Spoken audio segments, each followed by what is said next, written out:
¿Alguna vez te has preguntado por qué María Magdalena fue retratada durante siglos como una mujer de mala reputación? Lo que estás a punto de descubrir sobre María Magdalena fue silenciado durante casi 2000 años, porque una de las figuras más importantes del cristianismo primitivo fue reducida a un estereotipo de pecadora. Y aquí viene lo más perturbador. Ningún evangelio canónico jamás la llamó así. Ni Mateo, ni Marcos, ni Juan, ninguno. Entonces, ¿de dónde salió esa narrativa? La respuesta te va a impactar, porque lo que estás a punto de descubrir no es un error histórico accidental. Es el resultado de una manipulación sistemática y deliberada que comenzó hace más de 100 años y que cambió para siempre la forma en que el mundo ve a una de las discípulas más cercanas a Jesús. Estamos hablando de una mujer que estuvo presente en los momentos más cruciales de la vida de Cristo. En su crucifixión, cuando los apóstoles huyeron aterrorizados, en su sepultura, cuando su cuerpo fue llevado a la tumba, y en su resurrección, cuando ella se convirtió en la primera testigo del evento más importante de toda la fe cristiana. Según el Evangelio de Juan, fue María Magdalena quien recibió el encargo directo de Jesús resucitado. Ve y dile a mis hermanos que he resucitado. No Pedro, no Juan, sino ella. Y sin embargo, durante siglos, las iglesias la pintaron como una mujer de mala reputación, una pecadora que necesitaba ser rescatada, una figura menor en la historia sagrada. ¿Por qué? Porque según documentos históricos y evidencias preservadas en manuscritos antiguos, María Magdalena representaba algo que el sistema religioso emergente no podía tolerar. Una mujer con autoridad espiritual, con conocimiento directo de las enseñanzas de Jesús, con un papel de liderazgo que desafiaba las estructuras que se estaban consolidando en los primeros siglos del cristianismo. Los textos antiguos revelan que ella no era simplemente una seguidora. Según las tradiciones preservadas en comunidades cristianas primitivas, María Magdalena era conocida como la apóstola de los apóstoles, un título que la colocaba en una posición de autoridad que incomodaba profundamente a los líderes de la época. Y cuando descubras lo que realmente sucedió en el año 591 después de Cristo, cuando un papa tomó una decisión que alteraría la percepción de María Magdalena para los siguientes 14 siglos, todo comenzará a tener sentido. Porque lo que vas a escuchar no es una teoría moderna, son hechos documentados, sermones preservados, textos antiguos que sobrevivieron y evidencias que emergieron de las arenas de Egipto en el siglo XX. Lo que intentaron enterrar durante casi 2000 años está saliendo a la luz en nuestros días. Y tal vez no sea casualidad que esto esté sucediendo ahora, en una época donde millones de personas en todo el mundo están cuestionando las narrativas oficiales, buscando respuestas más profundas y reconectándose con un cristianismo más auténtico, sin los filtros que fueron impuestos a lo largo de los siglos. Entonces, si alguna vez sentiste que había algo profundamente incorrecto en la forma en que te contaron esta historia, si alguna vez intuiste que María Magdalena era mucho más de lo que te dijeron, prepárate, porque lo que estás a punto de descubrir va a validar esa inquietud que llevabas dentro de tu corazón. Y tal vez, solo tal vez, esta revelación sea exactamente lo que tu alma estaba buscando. Todo comenzó con un sermón pronunciado en el año 591 después de Cristo por el Papa Gregorio I, también conocido como Gregorio Magno. En ese sermón, el Papa hizo algo que cambiaría la historia para siempre. Fusionó a 3 mujeres diferentes en una sola persona. Tomó a María Magdalena, mencionada en Lucas 8:2, como una mujer de la cual Jesús expulsó 7 demonios. Tomó a María de Betania, la hermana de Lázaro, y Marta, mencionada en Juan 12, quien ungió los pies de Jesús con perfume costoso, y tomó una mujer anónima descrita en Lucas 7:30 y 7:38, identificada simplemente como una pecadora de la ciudad que también ungió los pies de Jesús. El Papa Gregorio declaró que estas tres mujeres eran la misma persona, María Magdalena, la pecadora arrepentida. Pero aquí está el problema. Los evangelios canónicos jamás dicen eso. Si lees Lucas 7, encontrarás a la mujer pecadora anónima. Si continúas leyendo hasta Lucas 8, 1, 3, inmediatamente después encontrarás a María Magdalena, presentada como una persona completamente diferente, junto con otras mujeres que seguían a Jesús y sostenían económicamente su ministerio. Según el texto bíblico, María Magdalena no es identificada como pecadora de mala vida. Es identificada como una mujer de recursos, una patrocinadora del ministerio de Jesús, alguien de quien fueron expulsados 7 demonios, lo cual, según los estudiosos de las tradiciones antiguas, podría referirse a una liberación espiritual profunda, no a inmoralidad. María de Betania, por otro lado, aparece en el Evangelio de Juan como una mujer educada, contemplativa, que escuchaba las enseñanzas de Jesús sentada a sus pies. Una posición reservada tradicionalmente para discípulos varones en la cultura judía de la época. Entonces, ¿por qué el Papa Gregorio fusionó intencionalmente a estas tres mujeres? Según investigadores que han estudiado este sermón y su contexto histórico, la respuesta tiene que ver con poder y control. En el siglo VI, la Iglesia estaba consolidando su estructura. Las mujeres que habían tenido roles de liderazgo en las primeras comunidades cristianas estaban siendo sistemáticamente marginadas y María Magdalena representaba un problema. Ella era demasiado prominente en los textos sagrados para ser ignorada, pero demasiado poderosa en las tradiciones cristianas primitivas para ser tolerada. La solución fue simple, pero devastadora: desacreditarla. Si María Magdalena podía ser transformada en una pecadora arrepentida, su autoridad espiritual quedaba anulada. Ya no era una apóstola con conocimiento directo de las enseñanzas de Jesús. Era simplemente una pecadora salvada por la gracia, cuya historia servía como ejemplo de redención, pero no como modelo de liderazgo espiritual. Y esta narrativa fue tan efectiva que perduró durante 100 años, hasta 1969. Ese año la Iglesia Católica finalmente revisó su posición oficial y reconoció que María Magdalena nunca fue lo que dijeron durante siglos, que la fusión de las tres mujeres fue un error histórico, pero el daño ya estaba hecho. 14 siglos de arte, literatura, sermones, películas y tradición popular habían grabado en la conciencia colectiva la imagen equivocada de María Magdalena. Y aquí viene la pregunta que debes hacerte. Si pudieron cometer este error durante 14 siglos, ¿qué más pudo haber sido manipulado, distorsionado o enterrado en la historia oficial del cristianismo?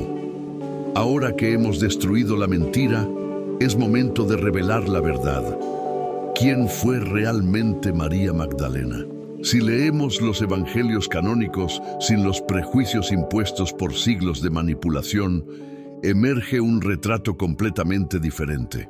Según Lucas 8:1-3, María Magdalena era una de las mujeres que seguían a Jesús junto con los 12 y que le servían con sus bienes.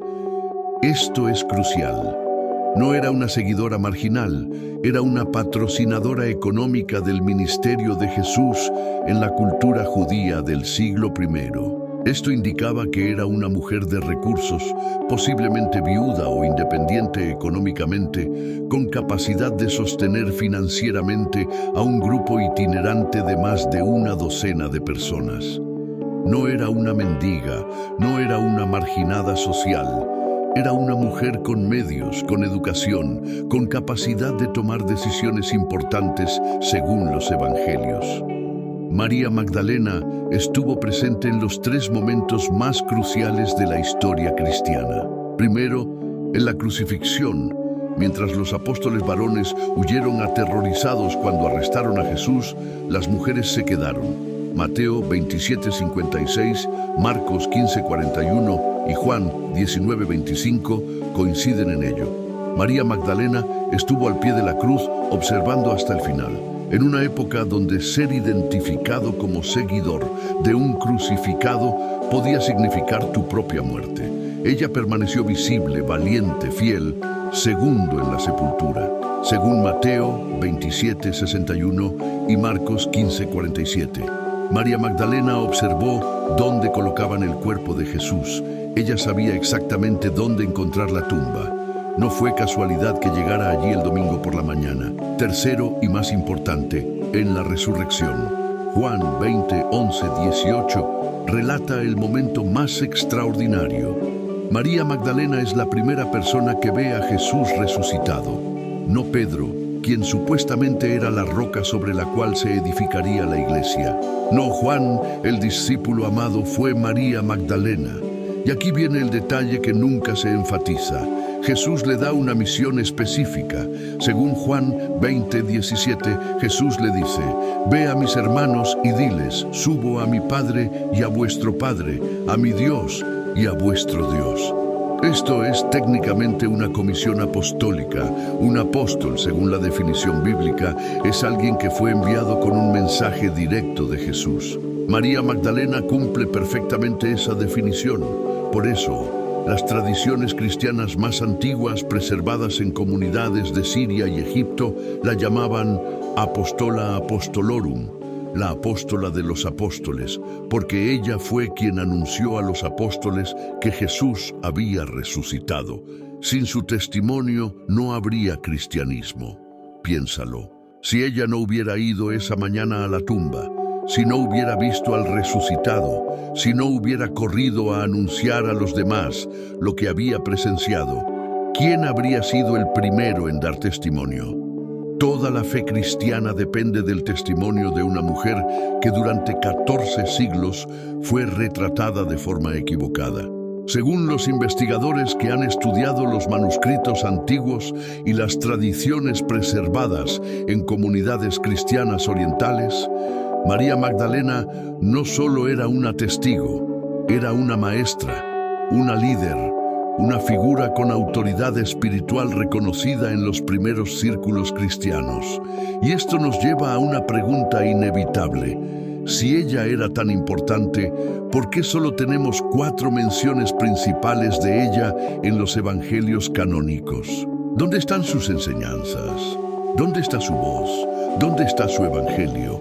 Porque según los documentos descubiertos en el siglo XX en Egipto, ese evangelio existió y fue deliberadamente excluido del canon bíblico. Entre esos textos estaba el Evangelio de María Magdalena.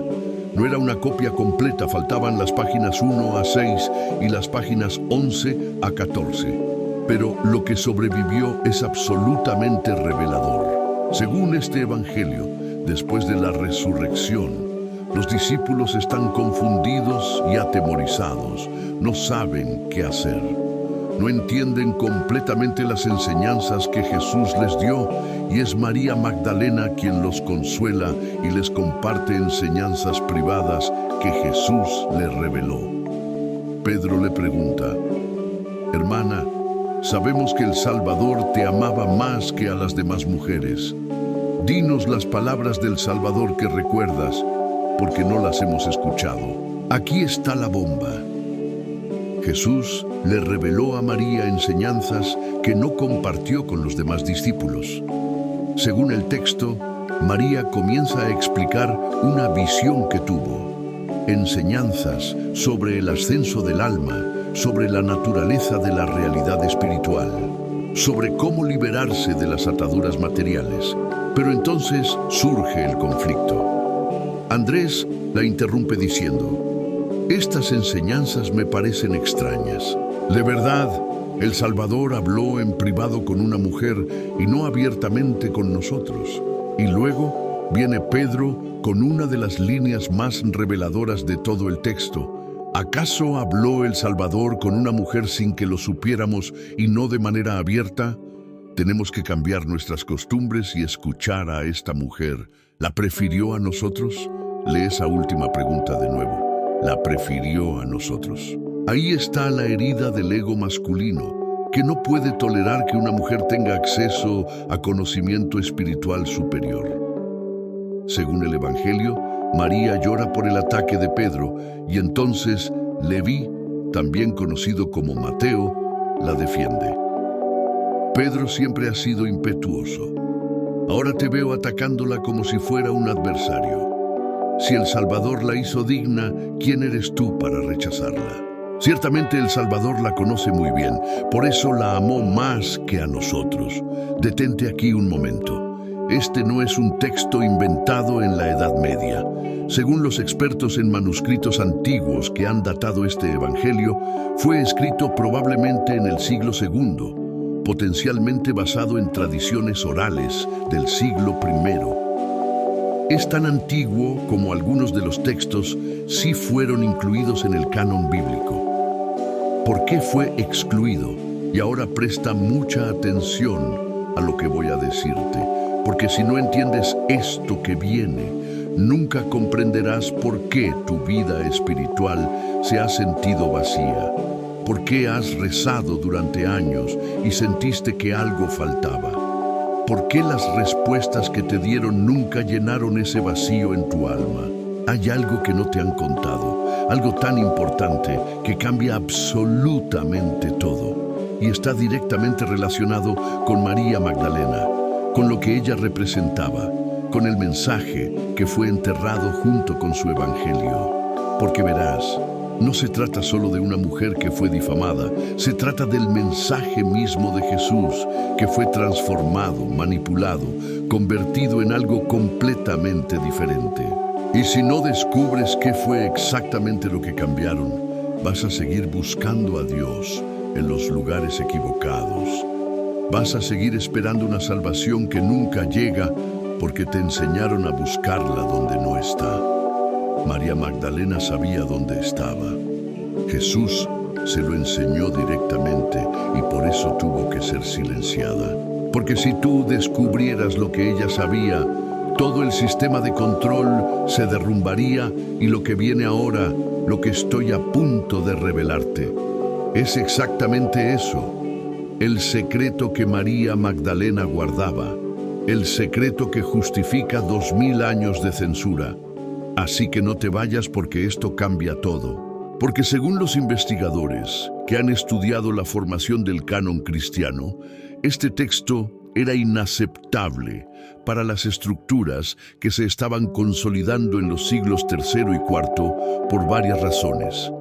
Primero, presentaba a una mujer como maestra espiritual con autoridad superior a los apóstoles varones. Segundo, mostraba tensión y conflicto entre María y Pedro, algo que socavaba la narrativa de unidad apostólica que se necesitaba proyectar. Tercero, contenía enseñanzas sobre la naturaleza del alma, la ilusión de la materia y el camino interior hacia la liberación, conceptos que fueron declarados problemáticos en los concilios posteriores. Pero aquí está la pregunta que debes hacerte. Si este evangelio fue deliberadamente excluido, ¿cuántos otros textos fueron suprimidos? ¿Cuántas otras voces fueron silenciadas? ¿Cuánto del cristianismo original fue enterrado para siempre? Y tal vez lo más perturbador, ¿qué habría sido del cristianismo si el evangelio de María Magdalena hubiera sido incluido en la Biblia?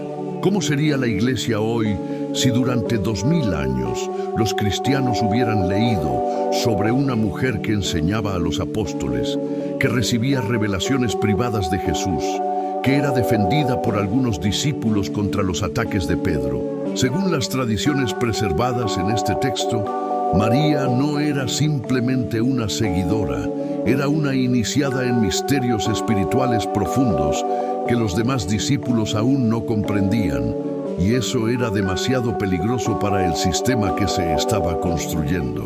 Un sistema que necesitaba jerarquía masculina, obediencia institucional y control sobre quién tenía acceso al conocimiento sagrado. María Magdalena representaba exactamente lo contrario: acceso directo a lo divino sin intermediarios, autoridad espiritual basada en experiencia personal, no en posición institucional.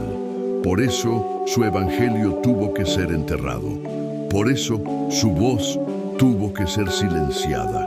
Pero las palabras escritas en papiro antiguo tienen una forma de sobrevivir, y en 1945, después de más de 1600 años enterradas en el desierto egipcio, esas palabras volvieron a ver la luz. Ahora llegamos a la pregunta que millones se han hecho a lo largo de la historia, especialmente después de libros y películas que exploraron esta posibilidad. ¿Cuál era realmente la naturaleza de la relación entre Jesús y María Magdalena? Antes de que saltes a conclusiones, es crucial entender lo que los textos antiguos realmente dicen. Y aquí es donde se pone fascinante, porque lo que vamos a descubrir ahora podría cambiar completamente tu comprensión, no solo de María Magdalena, sino del mensaje mismo que Jesús vino a traer. Un mensaje que fue deliberadamente ocultado porque amenazaba las estructuras de poder que se estaban construyendo. Y si no entiendes esto que viene ahora, nunca comprenderás por qué fue tan necesario silenciar a María Magdalena, por qué fue tan importante transformarla en algo que nunca fue, y por qué su verdadero papel representa una amenaza incluso hoy. Así que presta mucha atención, porque esto es lo que no querían que supieras. En el Evangelio de Felipe, otro texto descubierto en Nag Hammadi, hay una línea que ha generado siglos de debate. La compañera del Salvador es María Magdalena. El Salvador la amaba más que a todos los discípulos y solía besarla frecuentemente. Aquí hay un problema. El manuscrito está dañado justo en la parte donde dice dónde la besaba. Podría ser en la frente, en la mejilla, en la boca, no lo sabemos. Pero lo que sí sabemos es la palabra griega utilizada, koinonos. Según los expertos en griego antiguo y estudios bíblicos, esta palabra tiene múltiples significados. Compañera, socia, consorte, pareja espiritual, no es simplemente amiga. Es una palabra que implica asociación profunda, comunión, unión.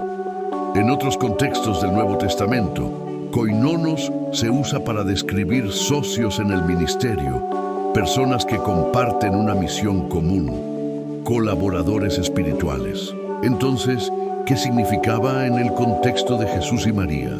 Los textos antiguos, según los investigadores que los han traducido y estudiado, a menudo usaban el lenguaje del matrimonio y la unión como metáforas de la unión espiritual perfecta entre lo masculino y lo femenino, entre el alma y el espíritu, entre el conocimiento y la sabiduría.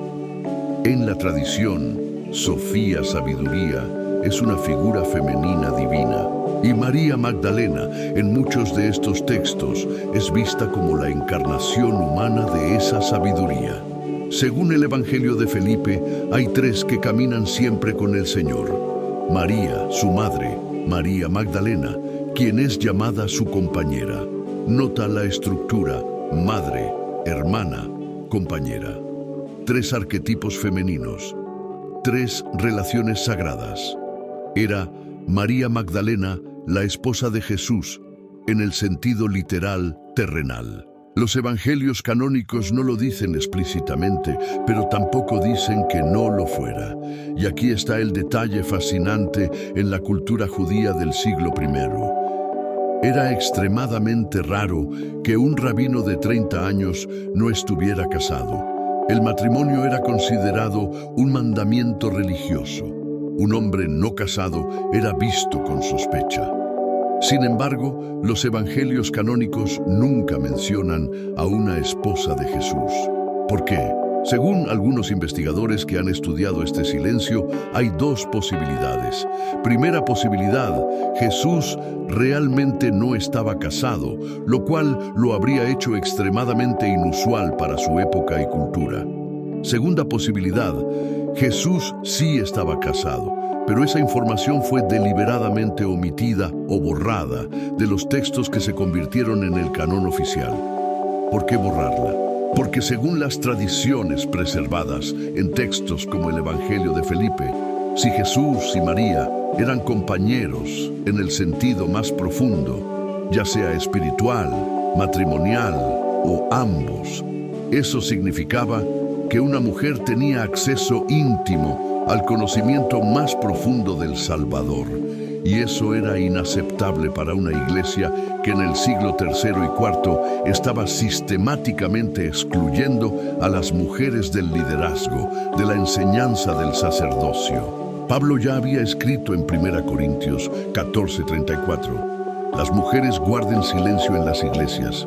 1 Timoteo 2:12 declaraba, no permito que la mujer enseñe ni que ejerza autoridad sobre el hombre. ¿Cómo podía la iglesia tolerar un texto que decía que el propio Jesús había elegido a una mujer como su compañera espiritual más cercana? No podía. Entonces, según los investigadores que han rastreado la supresión de estos textos, la solución fue triple. Primero, excluir del canon todos los evangelios que daban prominencia a María Magdalena. Segundo, transformar su imagen de apóstola y maestra en pecadora arrepentida. Tercero, eliminar cualquier sugerencia de intimidad especial entre ella y Jesús. Pero aquí está lo que no pudieron borrar completamente, incluso en los evangelios canónicos que fueron cuidadosamente editados y seleccionados. María Magdalena aparece como la figura femenina más importante después de María, la Madre. Incluso después de siglos de manipulación, ella permanece como la primera testigo de la resurrección, la Apostola Apostolorum. Y en los textos que lograron sobrevivir enterrados en el desierto egipcio, emerge una imagen completamente diferente. Una mujer amada, reseñada, elevada por Jesús a un nivel que incomodaba profundamente a algunos de los discípulos varones. Según el Pistis Sophia, otro texto antiguo, María hace 39 y 9 de las 46 preguntas dirigidas a Jesús más que todos los demás discípulos combinados. Jesús le dice en ese texto, María, tú eres bendita entre todas las mujeres sobre la tierra, porque serás la plenitud de todas las plenitudes y la perfección de todas las perfecciones. Esas no son palabras dirigidas a una pecadora arrepentida, son palabras dirigidas a una iniciada espiritual de nivel superior. Entonces, ¿cuál era la verdadera relación entre Jesús y María? Tal vez nunca lo sabremos con certeza absoluta, pero lo que sí sabemos es que fue lo suficientemente profunda, lo suficientemente poderosa, lo suficientemente amenazante para el orden establecido que tuvo que ser enterrada, distorsionada y silenciada durante casi 2000 años. Y tal vez la pregunta más importante no es si eran o no esposos en el sentido terrenal. Tal vez la pregunta más importante es, ¿por qué fue tan necesario ocultar la profundidad de esa conexión? Para entender cómo el Evangelio de María Magdalena y decenas de otros textos fueron sistemáticamente excluidos del cristianismo oficial. Tenemos que viajar al año 325 después de Cristo, al Concilio de Nicea. En ese año, el emperador romano Constantino convocó a más de 300 obispos cristianos a la ciudad de Nicea, en lo que hoy es Turquía. La pregunta oficial era teológica: definir la naturaleza de Cristo, su relación con Dios Padre, resolver disputas doctrinales. Pero según los documentos históricos preservados sobre este concilio, había una agenda mucho más importante: unificar el cristianismo bajo una sola doctrina. Controlada por el imperio, Constantino acababa de declarar tolerancia hacia los cristianos después de siglos de persecución. Pero había un problema.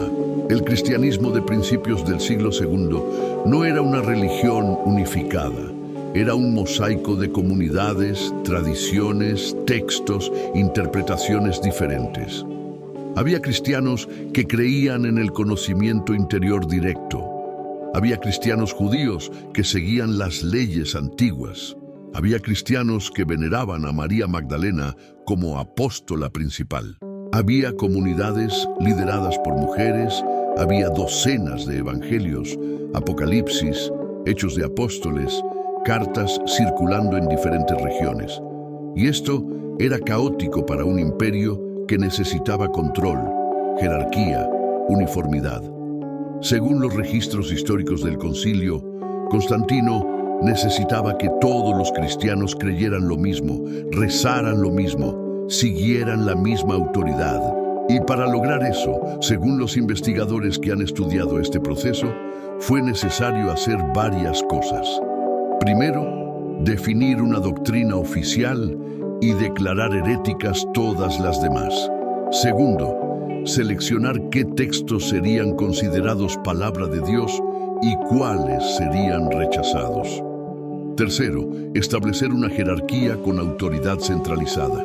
En Nicea, según las crónicas que sobrevivieron, se tomaron decisiones que cambiarían el cristianismo para siempre. Se estableció el credo niceno, definiendo la naturaleza de Cristo como consustancial con el Padre. Una fórmula teológica que excluye interpretaciones diferentes. Pero lo más importante para nuestra historia es lo que sucedió con los textos sagrados.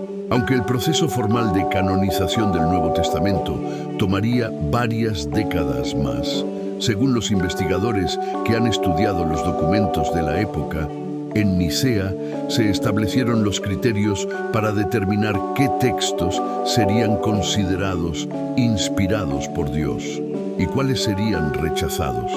Los criterios oficiales, según las tradiciones preservadas, incluían primero apostolicidad.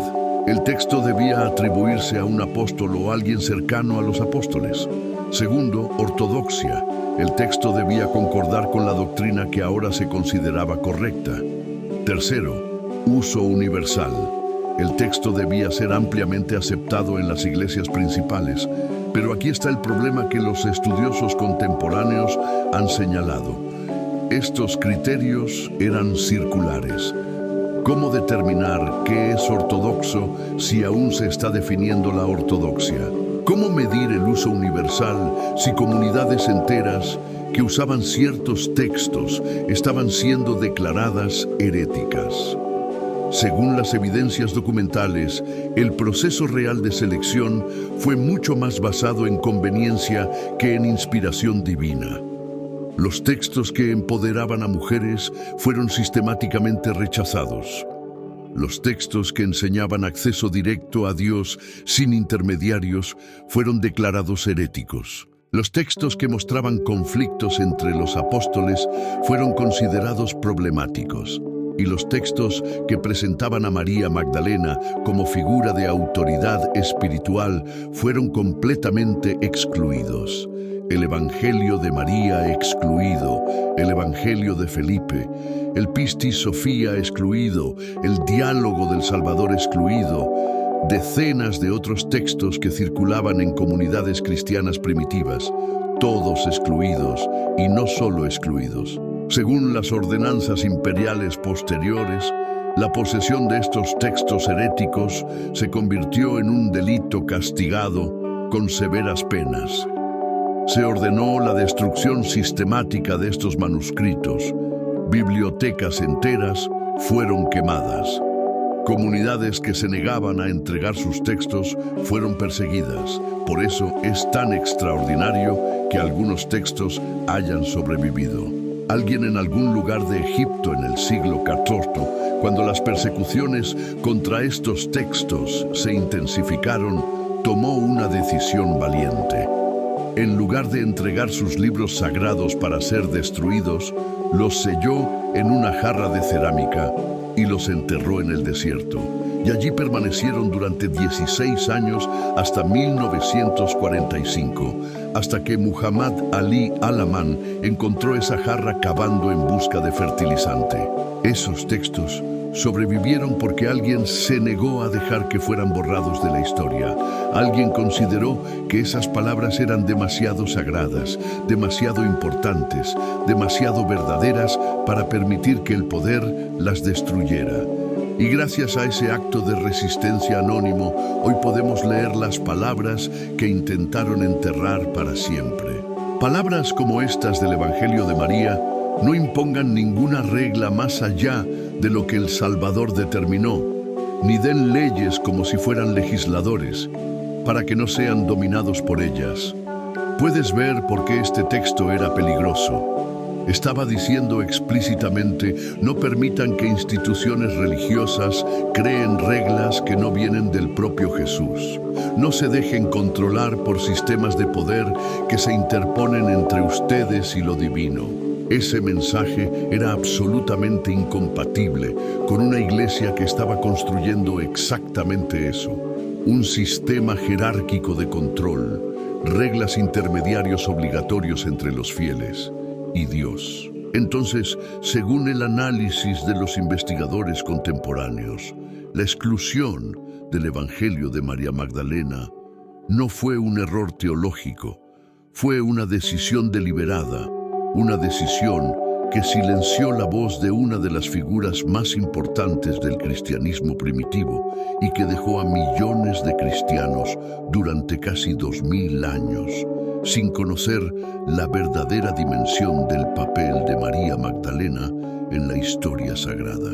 Hasta ahora, María Magdalena no fue la única mujer cuyo papel fue minimizado, distorsionado o completamente borrado de la historia cristiana oficial. Había muchas otras. Y cuando empiezas a investigar sus historias en los textos que lograron sobrevivir, emerge un patrón perturbador. El cristianismo primitivo tenía muchas mujeres en posiciones de liderazgo, pero a medida que se institucionalizó y se volvió más controlado, esas mujeres fueron sistemáticamente eliminadas de la memoria colectiva. Tomemos, por ejemplo, a Junia en Romanos 16, 7 y b. Saludad a Andrónico y a Junia, mis parientes y compañeros de prisión, que son destacados entre los apóstoles y que estaban en Cristo antes que yo. Lee esa línea de nuevo: destacados entre los apóstoles. Pablo está diciendo explícitamente que Junia era apóstol, y no solo apóstol, sino destacada, prominente, reconocida. Pero aquí está el problema. Junia es un nombre femenino y durante siglos, según los estudiosos que han rastreado las traducciones bíblicas, los traductores y copistas cambiaron su nombre a Junias, una forma masculina inexistente en griego, porque no podían aceptar que Pablo hubiera llamado apóstol a una mujer recién en el siglo XX. Cuando los académicos revisaron los manuscritos griegos antiguos, se confirmó que el nombre original era definitivamente Junia femenino. Una mujer apóstol había sido transformada en hombre por la incomodidad de los copistas medievales. Luego está Febe, mencionada en Romanos 16, 1, 2. Pablo la llama diaconisa de la iglesia en Céncreas y pide que sea recibida como es digno de los santos.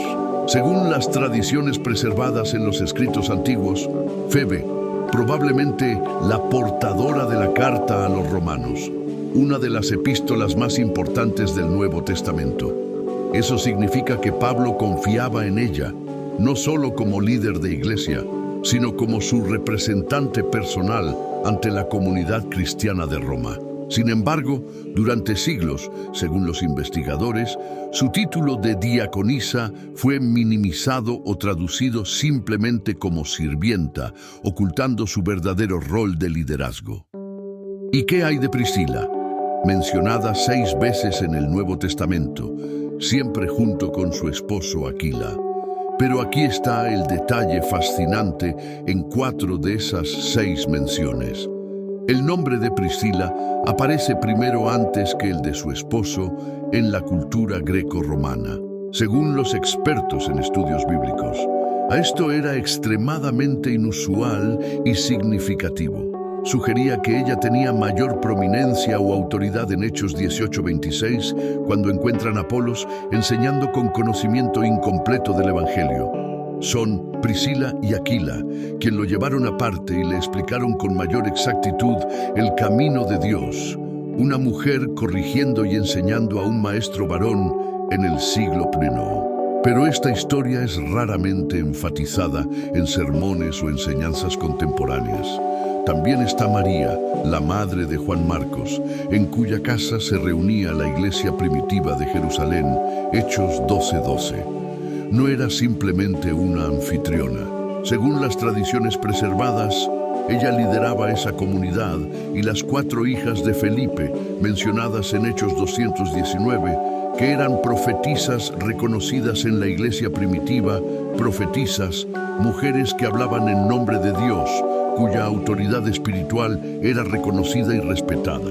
Entonces, ¿qué sucedió? ¿Cómo pasamos de un movimiento donde mujeres eran apóstoles, diaconisas, profetistas, líderes de iglesias, maestras, a una institución que durante siglos prohibió a las mujeres predicar, enseñar o ejercer cualquier autoridad espiritual? La respuesta, según los investigadores que han estudiado los primeros 3 siglos del cristianismo, es compleja, pero clara a medida que el cristianismo se expandió en el mundo greco-romano, adoptó las estructuras dominantes de esa cultura.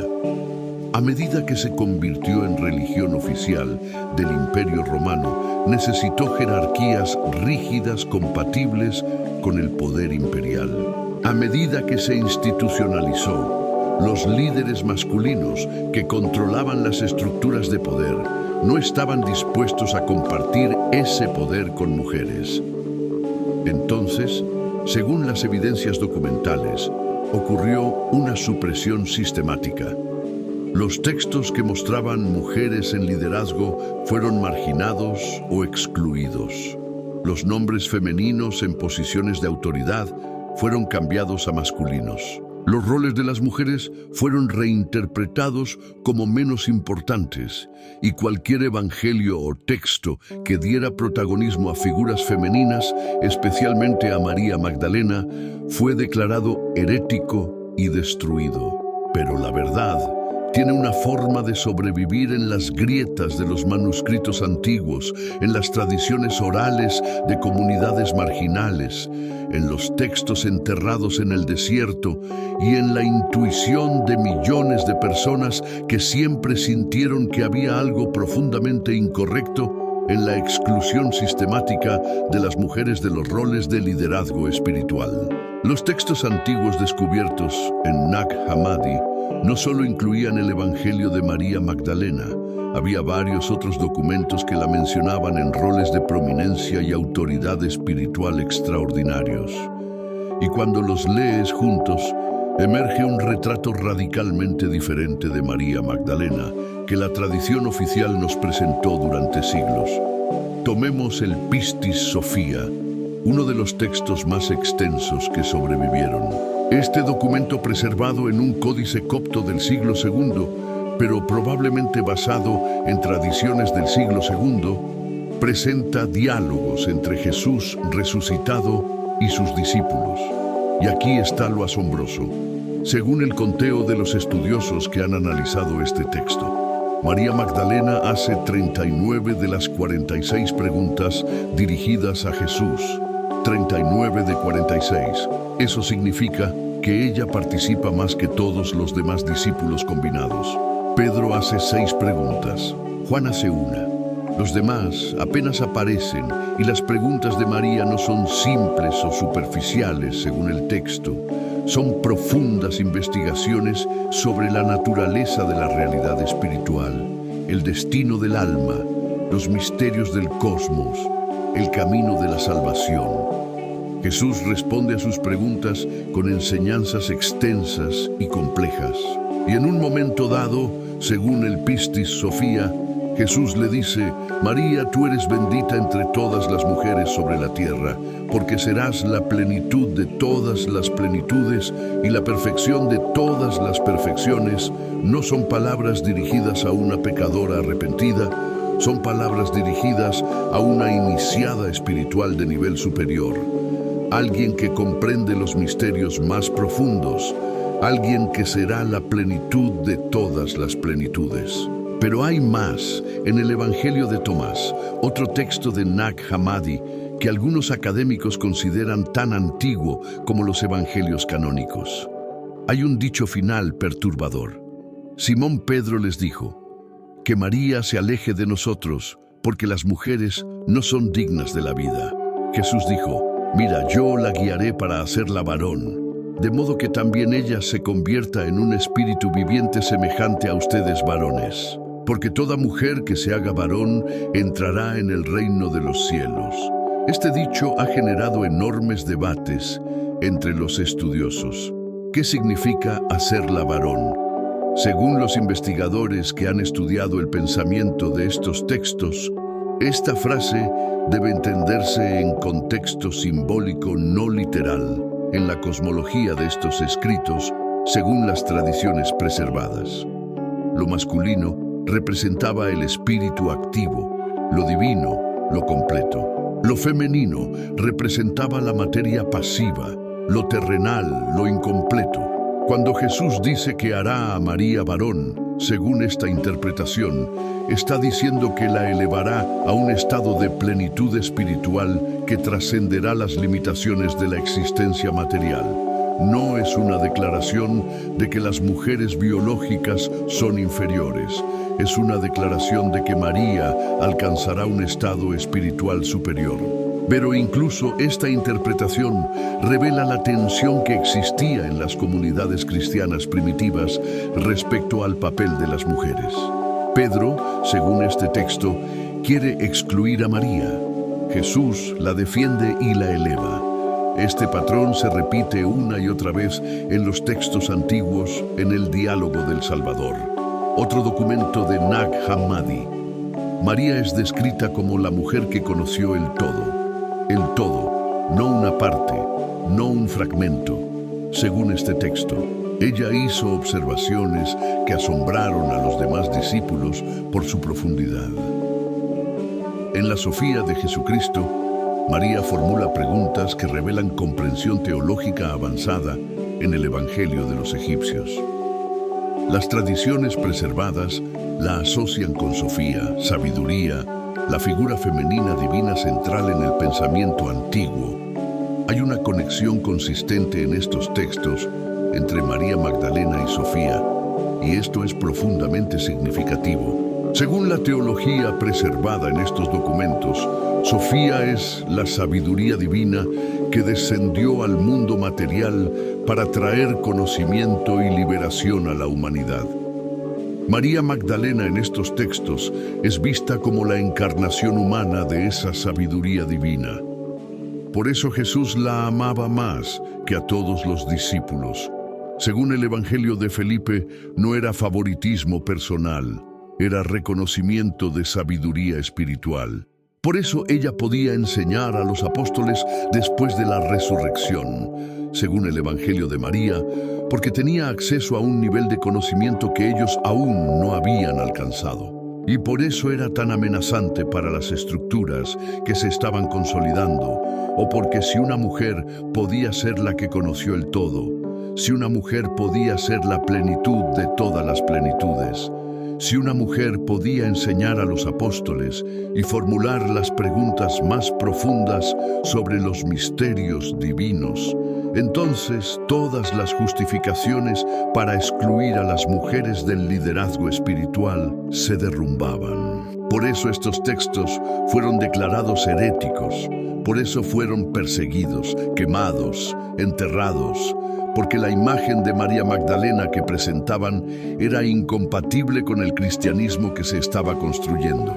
Pero esos textos sobrevivieron y ahora, después de casi 2000 años, estamos redescubriendo a la María Magdalena que intentaron borrar, la maestra, la iniciada, la apóstola, la mujer que conoció el todo.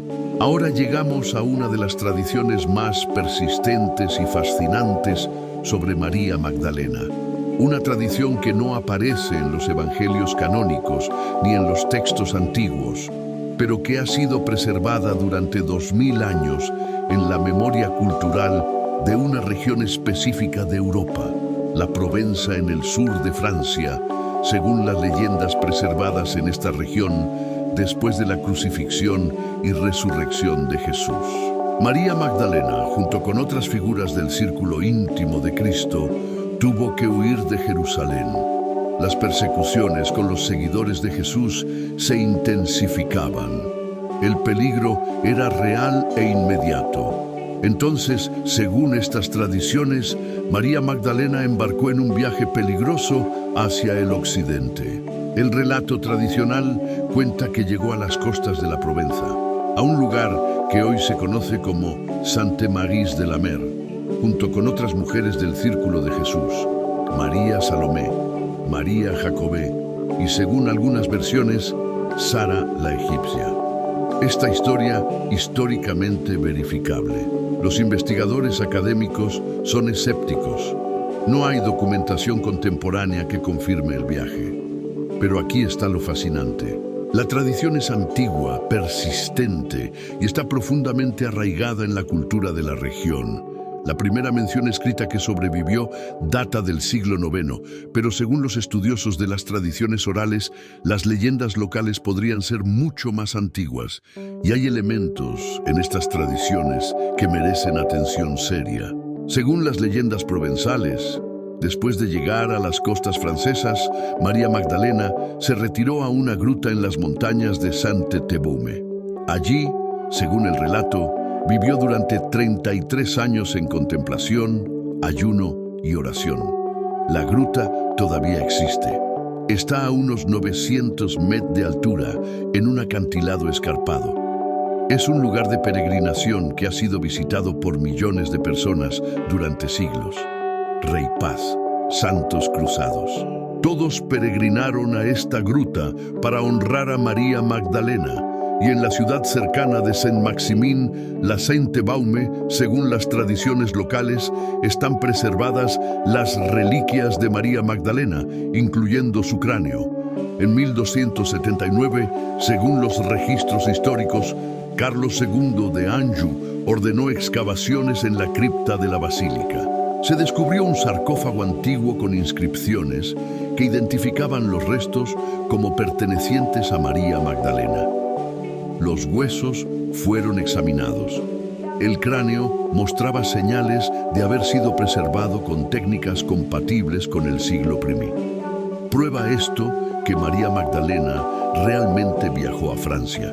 No definitivamente, pero prueba que durante siglos, comunidades cristianas en esta región creyeron firmemente en su presencia allí. Y aquí está el elemento más intrigante de todas estas tradiciones provenzales, la conexión con las Madonas negras.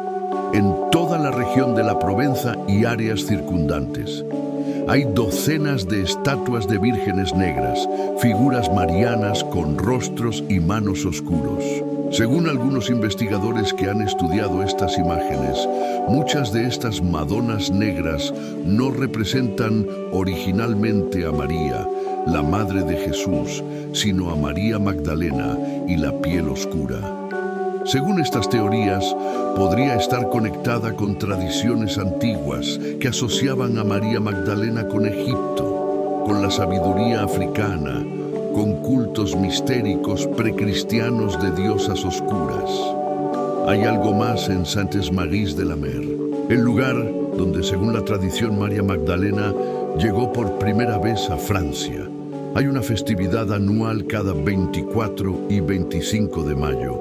Es una celebración en honor a Sara la Negra, Sara la Cali, según la tradición gitana. Y aquí la historia se vuelve aún más fascinante, porque según las tradiciones romaníes que han sido preservadas por siglos, Sara no era simplemente una sirvienta que acompañaba a las Marías en su viaje. Sara era la hija de Jesús y María Magdalena, la heredera del linaje sagrado, la portadora de la sangre de Cristo en la tierra, y los gitanos, según sus propias tradiciones, se consideran los guardianes de ese secreto, los protectores de Sara. los preservadores de una verdad que la Iglesia oficial no podía tolerar. Cada año, decenas de miles de gitanos de toda Europa peregrinan a Sainte-Marie de la Mer para honrar a Sara la Negra. Llevan su estatua desde la cripta de la iglesia hasta el mar en una procesión que mezcla elementos cristianos con tradiciones romaníes antiguas.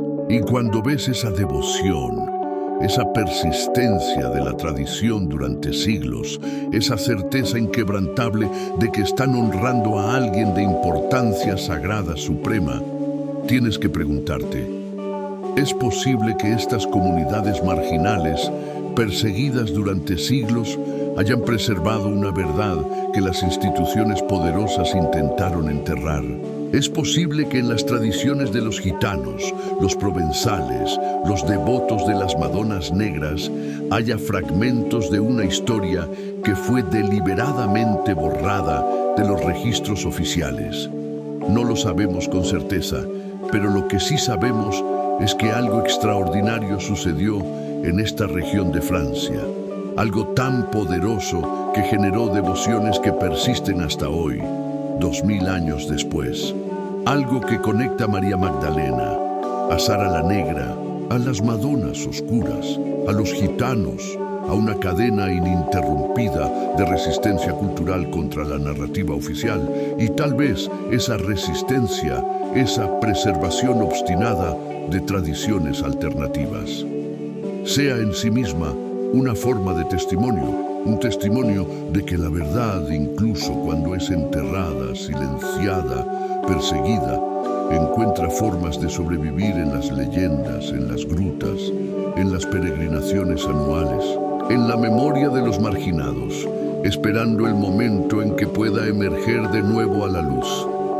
Vamos ahora al corazón del misterio más prohibido de todos, Sara la Negra, Sara la Cali. Según las tradiciones romaníes que han sido transmitidas oralmente durante siglos, de generación en generación, Sara no era una sirvienta ni una compañera ocasional en el viaje a Francia. Sara era la hija de Jesús y María Magdalena, la heredera directa del linaje de Cristo, la portadora física de la sangre sagrada en la tierra, y los gitanos se consideran a sí mismos los guardianes eternos de ese secreto, los protectores de su memoria, los custodios de una verdad que las instituciones religiosas poderosas no podían tolerar. Y lo que viene ahora, lo que estás a punto de descubrir sobre Sara, sobre su linaje, sobre el verdadero mensaje que María Magdalena representaba, es tan poderoso, tan revelador, que finalmente comprenderás por qué fue tan necesario silenciar todo esto. ¿Por qué durante 2000 años escondieron esta verdad? ¿Y por qué justo ahora, en este momento de la historia, está saliendo a la luz? Porque hay algo que no te han contado, algo que cambia absolutamente todo lo que creías saber, no solo sobre María Magdalena, sino sobre el mensaje mismo de Jesús. Y si no descubres esto ahora, si no comprendes lo que realmente estaba en juego, nunca entenderás el verdadero cristianismo, el que existió antes de que lo transformaran en una institución de control.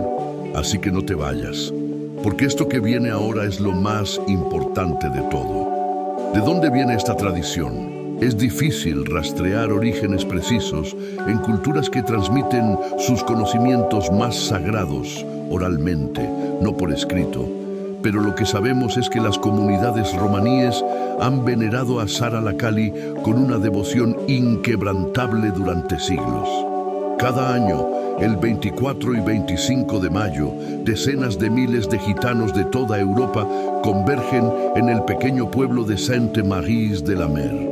En la Provenza francesa vienen en caravanas, en familias multigeneracionales, manteniendo una tradición que sus ancestros mantuvieron antes que ellos, y los ancestros de sus ancestros antes de eso. Llegan a la iglesia fortificada, donde la cripta oscura se encuentra la estatua de Sara, Sara la Negra con rostro oscuro, sus ropas adornadas con joyas y telas donadas por devotos, sus ojos que miran desde la penumbra. Los peregrinos tocan su estatua, dejan ofrendas, encienden velas, rezan con una intensidad que habla de algo mucho más profundo que devoción religiosa convencional. Según los antropólogos que han estudiado estas peregrinaciones, hay elementos en el culto a Sara que no son completamente cristianos. Hay resonancias de tradiciones más antiguas, de cultos a diosas negras, de veneración a figuras femeninas divinas que preceden al cristianismo. Pero para los romaníes, según sus propias tradiciones orales, Sara es específicamente la hija de Jesús y María Magdalenas. Y aquí es donde la historia se vuelve fascinante y perturbadora a la vez si Sara era realmente la hija de Jesús. Eso significa varias cosas.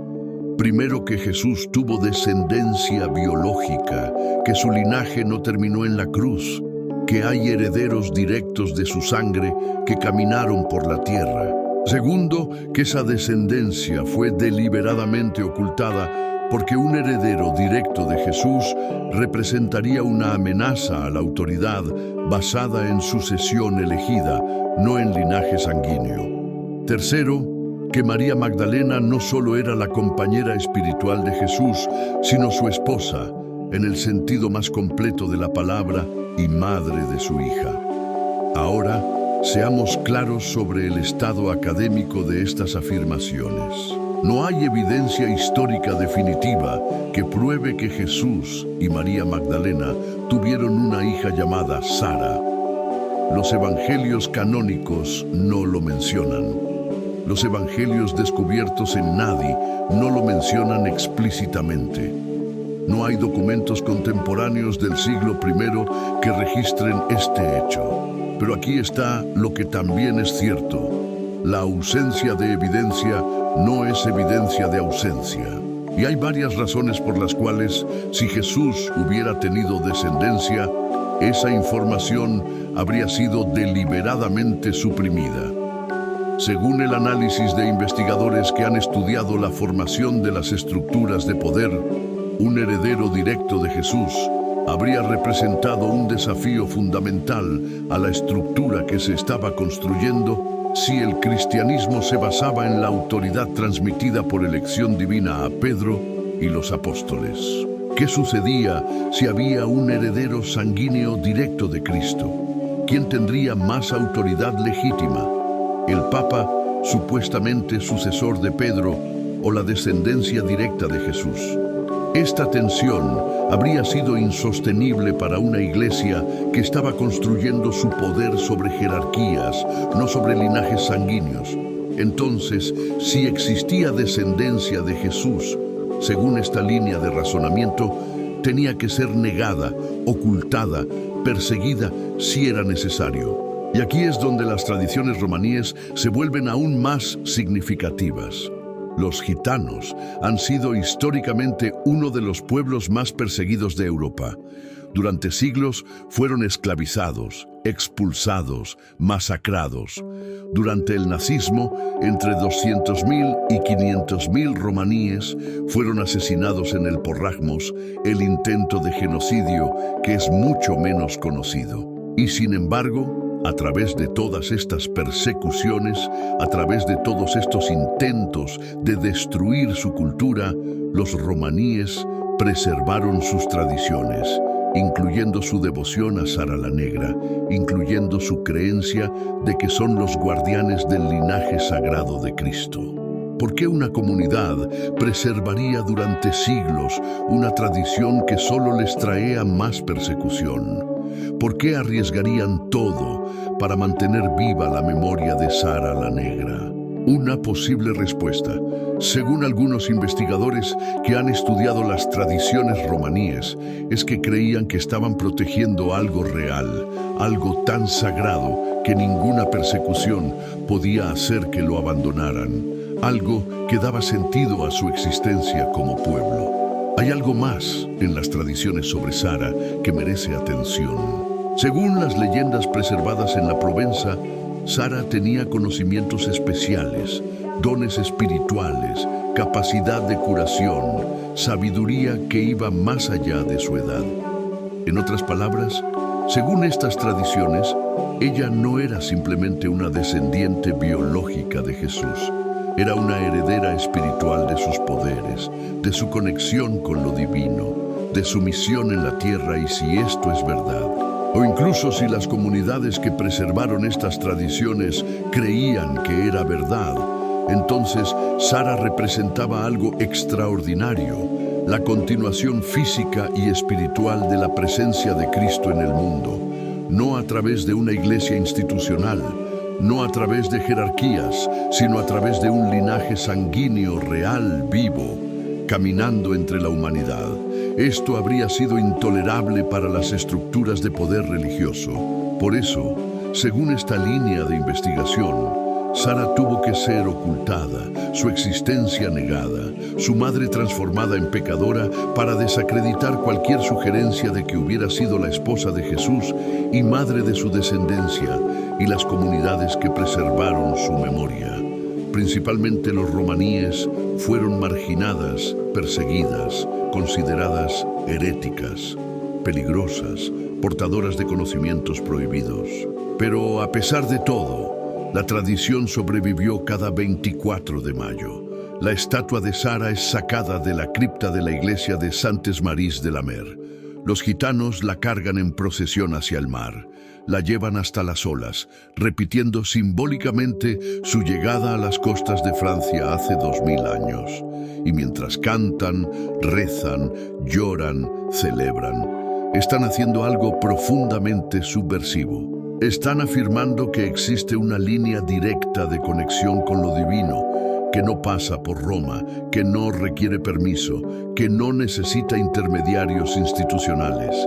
Están diciendo que lo sagrado puede vivir en los márgenes, en los perseguidos, en los que fueron declarados impuros por las estructuras de poder. Están preservando la memoria de una mujer, Sara, que según sus tradiciones llevaba en sus venas la sangre de Cristo, y están esperando el día en que la verdad completa pueda ser revelada sin miedo, esperando el momento en que el mundo esté listo para escuchar. Que María Magdalena no fue lo que dijeron durante siglos, sino esposa, que su papel no fue marginal, sino central, que su evangelio no fue herético, sino auténtico, y que su hija, si existió, fue deliberadamente borrada de la historia para proteger el poder de una institución que no podía tolerar la competencia de un linaje sagrado real. ¿Es esta historia verdadera en el sentido histórico más estricto? No lo sabemos con certeza absoluta. Los académicos la consideran leyenda, no historia documentada, pero aquí está lo que es innegable.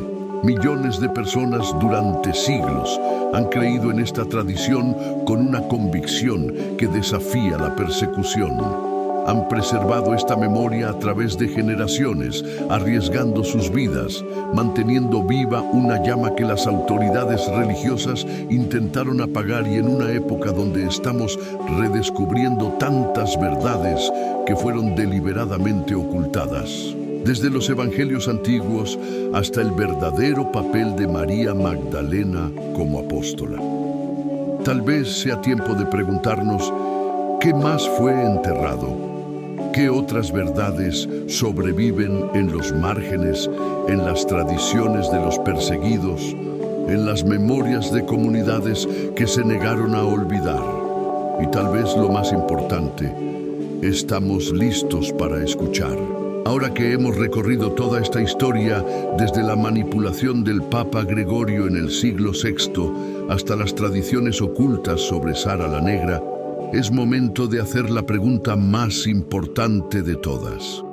¿Por qué importa todo esto? ¿Por qué fue tan necesario enterrar a María Magdalena? Distorsionar su imagen, suprimir sus enseñanzas, negar su papel central en el cristianismo primitivo. La respuesta va muchas allá de luchas de poder. Tiene que ver con el mensaje mismo que María Magdalena representaba. Un mensaje que era fundamentalmente incompatible con el tipo de cristianismo institucional que se estaba construyendo en los siglos III, IV y V. Según los evangelios antiguos que llevan su nombre y que la mencionan prominentemente, María Magdalena enseñaba algo radical, que la salvación viene del conocimiento interior directo, no de la obediencia a instituciones externas. En el Evangelio de María, cuando ella comparte las enseñanzas privadas de Jesús con los discípulos, habla de un camino de ascenso espiritual que depende de la transformación interior del individuo. No menciona necesidad de sacerdotes, no habla de sacramentos obligatorios, ni establece jerarquías religiosas. Según el texto, Jesús le enseñó que el reino de los cielos está dentro de vosotros. Esta frase también aparece en Lucas 17:21, en los evangelios canónicos. El reino de Dios está entre vosotros o dentro de vosotros, dependiendo de la traducción. Pero mira lo que esto significa. Si el reino de Dios está dentro de ti, no necesitas ir a un templo para encontrarlo. Si lo divino habita en tu interior, no necesitas un sacerdote como intermediario obligatorio. Si la salvación viene de despertar a tu propia naturaleza divina, entonces las instituciones religiosas pierden su monopolio sobre el acceso a Dios. Este era el mensaje de María Magdalena según los textos antiguos. Y este era exactamente el mensaje que no podía tolerarse, porque la iglesia de los siglos III y IV estaba construyendo su poder sobre premisas completamente opuestas. Que necesitas la iglesia para salvarte, que sin los sacramentos administrados por sacerdotes ordenados no hay salvación, que la interpretación correcta de las Escrituras solo puede venir de la autoridad, que debes obedecer a la jerarquía religiosa porque ellos tienen el poder de las llaves del cielo. Según el análisis de investigadores que han estudiado este proceso histórico, lo que estaba en juego no era solo teología abstracta, era poder real, tangible, económico. Una iglesia que controla el acceso a la salvación, controla poblaciones enteras, puede exigir obediencia, diemos sumisión, puede coronar reyes y derrocar emperadores, puede declarar herejías y quemar disidentes, pero ese poder depende completamente de que la gente crea que la institución es necesaria, que sin ella estás perdido, que el camino a Dios pasa obligatoriamente por sus puertas. Y María Magdalena, con sus enseñanzas sobre el reino interior, sobre el conocimiento directo, sobre el ascenso espiritual personal, representaba una amenaza existencial a ese modelo. Si la gente creyera que puede conectarse directamente con lo divino, que el reino de los cielos está dentro de cada ser humano, que la salvación viene del despertar interior, ¿para qué necesitarían la institución? Por eso, según este análisis, fue necesario primero desacreditar a María Magdalena, transformándola en pecadora, para que nadie tomara sus enseñanzas en serio. Segundo, excluir todos los evangelios que promovían acceso directo a lo divino sin intermediarios institucionales. Tercero, establecer como doctrina oficial que la salvación solo viene a través de la Iglesia y sus sacramentos. Y durante casi 2000 años, este sistema funcionó. Millones de personas crecieron creyendo que eran pecadores indignos, que necesitaban desesperadamente la mediación de la institución religiosa para tener alguna esperanza de salvación, que por sí mismos eran insuficientes, perdidos, condenados, que solo a través de la obediencia a las estructuras religiosas podían encontrar a Dios. Pero aquí está lo que las enseñanzas atribuidas a María Magdalena en los textos antiguos proclamaban: tú eres suficiente, lo divino ya habita en ti. No necesitas que nadie te dé permiso para conectarte con Dios. el camino está dentro de ti, no fuera. Según el Evangelio de María, Jesús dijo: no impongan ninguna regla más allá de lo que yo determiné, ni establezcan leyes como legisladores para que no sean dominados por ellas. Lea línea de nuevo. Es una advertencia directa contra la creación de sistemas religiosos autoritarios que controlan a las personas a través de reglas humanas disfrazadas de mandatos divinos. Y esa advertencia fue deliberadamente enterrada, porque si las personas hubieran sabido que Jesús mismo, según estos textos antiguos, advirtió contra las instituciones religiosas autoritarias, habría sido imposible construir exactamente ese tipo de institución. Entonces, cuando preguntas por qué María Magdalena tuvo que ser silenciada, la respuesta no es solo una mujer, es sobre un mensaje de libertad espiritual, de acceso directo a lo divino, de autoridad interior sobre obediencia institucional, un mensaje que se hubiera sobrevivido intacto en el cristianismo oficial. Habría cambiado completamente los últimos 2000 años de historia.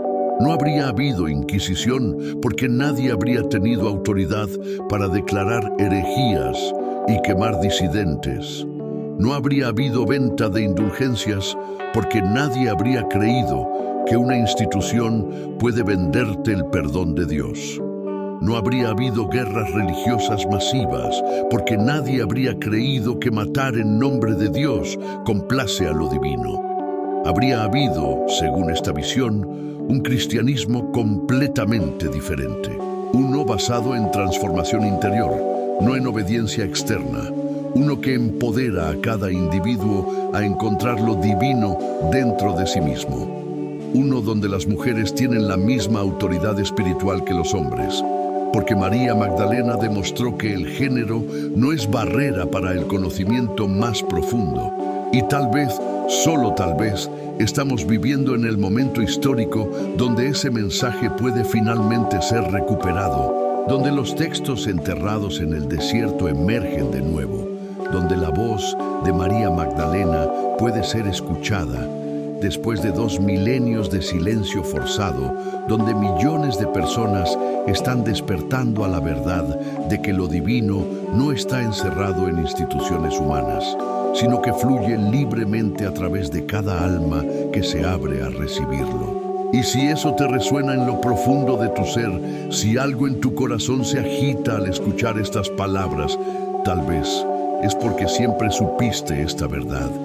Tal vez es porque la voz de María Magdalena nunca fue realmente silenciada. Solo estaba esperando el momento en que estuvieras listo para escucharla.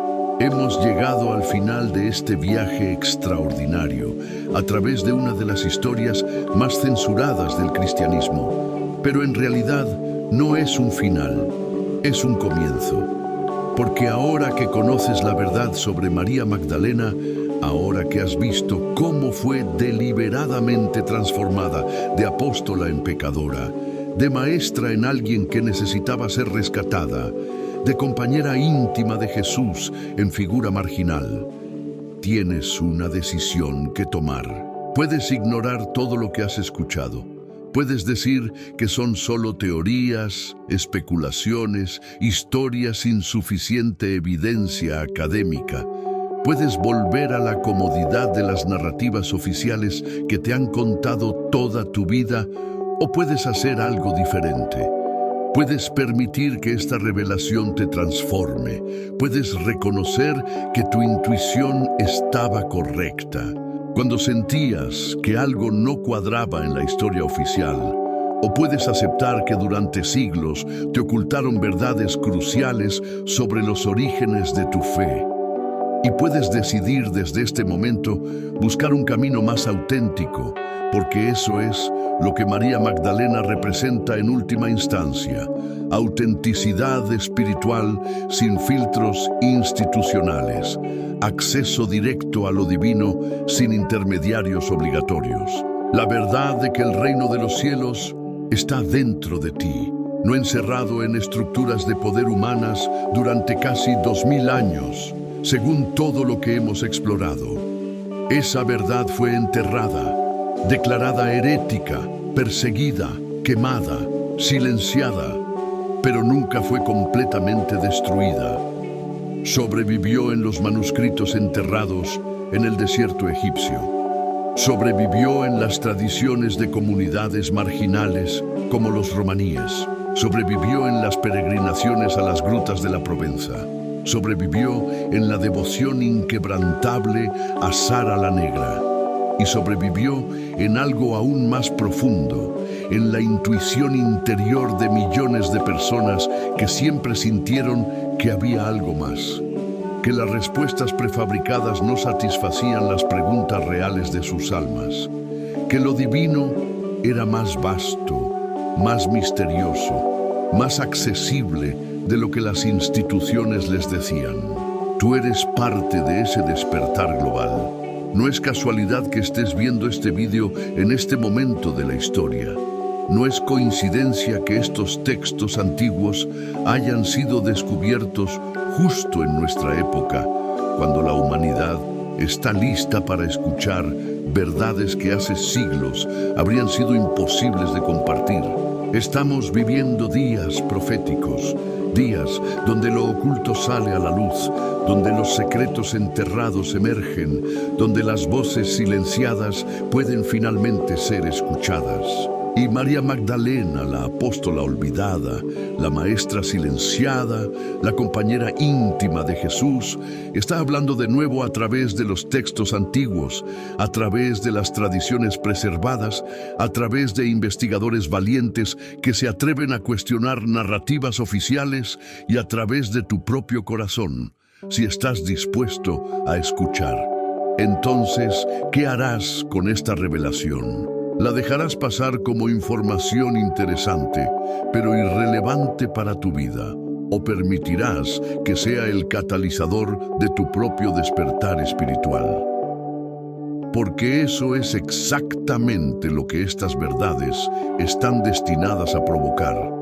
No solo conocimiento intelectual sobre historia religiosa, sino transformación real, profunda, personal, una reconexión con la chispa divina que vive dentro de ti, una liberación de sistemas de control que te dijeron que eras indigno, insuficiente, perdido sin ellos.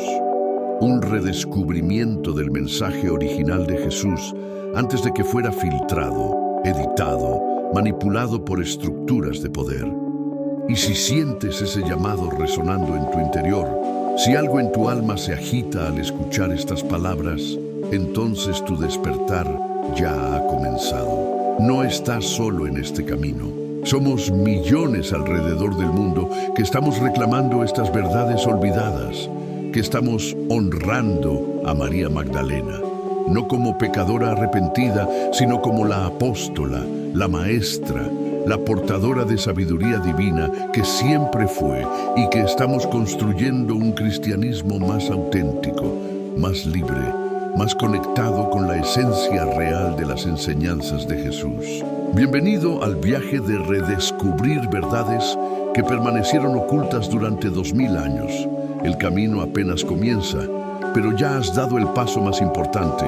Has escuchado, has cuestionado, has permitido que la verdad toque tu corazón. Y eso en sí mismo es un acto de resistencia contra siglos de manipulación. Un acto de fe en tu propia capacidad de discernir lo verdadero. Un acto de honrar a María Magdalena.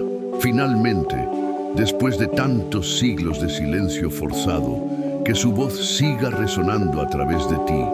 Que su ejemplo te inspire a buscar siempre la verdad, sin importar cuánto tiempo haya estado enterrada, y que el despertar que comenzó en tu corazón hoy se expanda hasta transformar tu vida entera, porque ese es el verdadero legado de María Magdalena, no solo una historia del pasado, sino una invitación al despertar en el presente.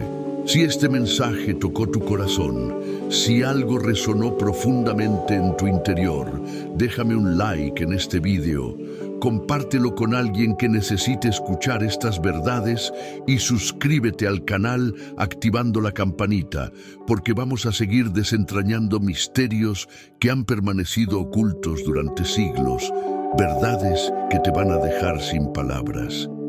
Gracias por acompañarme en este viaje extraordinario. Gracias por tu valentía al cuestionar. Gracias por tu apertura al escuchar. Y gracias por ser parte de este despertar global.